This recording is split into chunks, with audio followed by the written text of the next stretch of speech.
આકાશવાણી ભુજ સમાચાર શીતલ વૈષ્ણવ વાંચે છે. નમસ્કાર. પ્રધાનમંત્રી નરેન્દ્ર મોદી 5 દેશના પ્રવાસના ચોથા તબક્કામાં ગઈકાલે બ્રાઝિલની રાજધાની બ્રાઝિલિયા પહોંચ્યા છે. બ્રાઝિલિયાના અલ્વોરાડા પેલેસ ખાતે સૈન્ય સન્માન સાથે શ્રી મોદીનું ભવ્ય સ્વાગત કરાયું તેમજ શ્રી મોદીને ગાર્ડ ઓફ ઓનર અપાયું. આ પ્રસંગે બ્રાઝિલના રાષ્ટ્રપ્રમુખ લુઇસ ઇનાસિયો લુલા દા સિલ્વા વિશેષ ઉપસ્થિત રહ્યા. આ સન્માન ભારત અને બ્રાઝિલના મજબૂત થતા સંબંધોનું પ્રતીક છે. મુખ્યમંત્રી ભૂપેન્દ્ર પટેલે ગ્રામીણ સ્વસહાય જૂથ અને સખી મંડળોને લોન ધિરાણ આપવાની પ્રક્રિયાને વેગવાન બનાવવા સહકારી બેંકોને અનુરોધ કર્યો. ગાંધીનગરમાં ગઈકાલે રાષ્ટ્રીય ગ્રામીણ આજીવિકા અભિયાન હેઠળ લોન સહાય કામગીરીની સહકારી બેંકોના અધ્યક્ષો સાથે સમીક્ષા કરતા શ્રી પટેલે આ વાત કહી.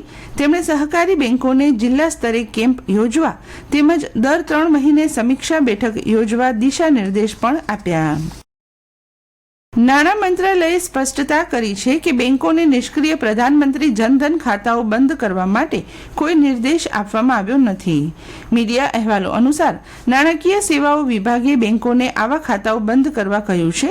એક નિવેદનમાં મંત્રાલયે જણાવ્યું હતું કે તે નિષ્ક્રિય જનધન ખાતાઓની સંખ્યા પર સતત નજર રાખે છે અને બેંકોને સલાહ આપે છે કે તેઓ ખાતા ધારકોનો સંપર્ક કરીને તેમના ખાતાઓને કાર્યરત બનાવે.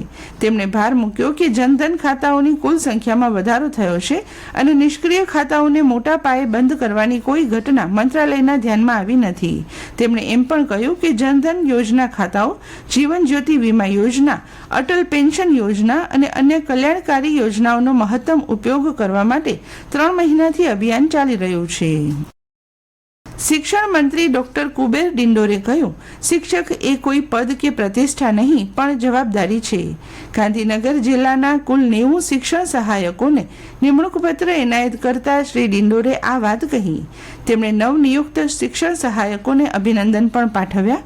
શિક્ષણ વિભાગ થકી ઓનલાઈન અને પારદર્શક ભરતી દ્વારા દરેક ઉમેદવારોને સમાન ન્યાય મળે તે માટે રાજ્ય સરકાર કટિબદ્ધ હોવાનું પણ શ્રી ડિંડોરે ઉમેર્યું.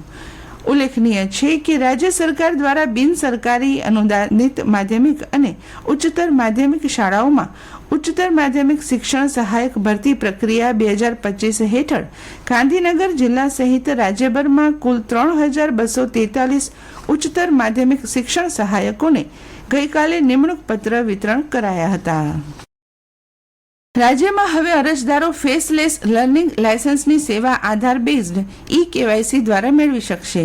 રાજ્ય સરકારના આ નિર્ણય બાદ અરજદારો હવે ઘેર બેઠા ઓનલાઈન અરજી કરીને લર્નિંગ લાયસન્સ મેળવી શકશે તેમ વાહન વ્યવહાર કમિશનરની કચેરીની યાદીમાં જણાવાયું છે. ઉલ્લેખનીય છે કે રાજ્યભરમાં વાહન વ્યવહાર કમિશનરની કચેરી દ્વારા આ નવી પદ્ધતિ અમલી બનાવવામાં આવી છે. ઉપરાંત નોન ફેસલેસ અરજી કરવા માંગતા અરજદારોએ આરટીઓ, એઆરટીઓ, આઈટીઆઈ, પોલિટેકનિક કચેરી ખાતે લર્નિંગ લાયસન્સની અરજીની ચકાસણી તથા ટેસ્ટની કામગીરી માટે રૂબરૂ મુલાકાત લેવાની રહેશે. ભારત સરકાર દ્વારા ખેડૂતો માટે ટૂંક સમયમાં પ્રધાનમંત્રી કિસાન સન્માન નિધિ યોજનાનો આગામી 20મો હપ્તો જાહેર કરાશે. આ હપ્તો મેળવવા ખેડૂત આઈડી એટલે કે ફાર્મર રજિસ્ટ્રી કરાવવી ફરજિયાત રહેશે. બાકી રહેલા ખેડૂતોએ યોજનાનો લાભ મેળવવા ઝડપથી ફાર્મર રજિસ્ટ્રીમાં નોંધણી કરાવવા ખેતી નિયામક કચેરીની યાદીમાં જણાવાયું છે. ખેડૂતોએ નોંધણી કરાવવા ગામના તલાટી કમ મંત્રી અથવા ગ્રામ સેવકનો સંપર્ક કરવાનો રહેશે. ઉપરાંત તેઓ જાતે ઘરેથી મોબાઈલ એપ્લિકેશનથી પણ નોંધણી કરી શકે છે. તેમજ સમાન સેવા કેન્દ્ર, CSC અથવા ગ્રામ પંચાયતમાં કોમ્પ્યુટર સંચાલક મારફતે પણ નોંધણી કરાવી શકાશે. કચ્છમાં વરસાદે પોતાની સાર્વત્રિક કૃપા વરસાવ્યા બાદ ગઈકાલે મોટાભાગના વિસ્તારમાં ઉગાડનો માહોલ જોવા મળ્યો હતો. વરાપની સ્થિતિ વચ્ચે 8 તાલુકામાં ઝરમરથી લઈ અડધો ઇંચ સુધીનો વરસાદ વરસ્યો હતો. હવામાન વિભાગે આગામી દિવસોમાં કેટલાક સ્થળે ભારે વરસાદની આગાહી કરી છે. જિલ્લા કંટ્રોલ રૂમમાંથી મળેલી માહિતી અનુસાર ગઈકાલે સવારે 6 વાગ્યાથી આજે સવારે 6 વાગ્યા દરમિયાન રાપર તાલુકામાં 12 મિલીમીટર, માંડવીમાં 10 મિલીમીટર, ભુજમાં 7, ભચાઉ તેમજ અબડાસામાં 4, મુન્દ્રામાં 3 તો ગાંધીધામ અને અંજારમાં 2 મિલીમીટર વરસાદ નોંધાયો હતો. અને આ સાથે આજનું સમાચાર બુલેટિન પૂરું થયું. નમસ્કાર.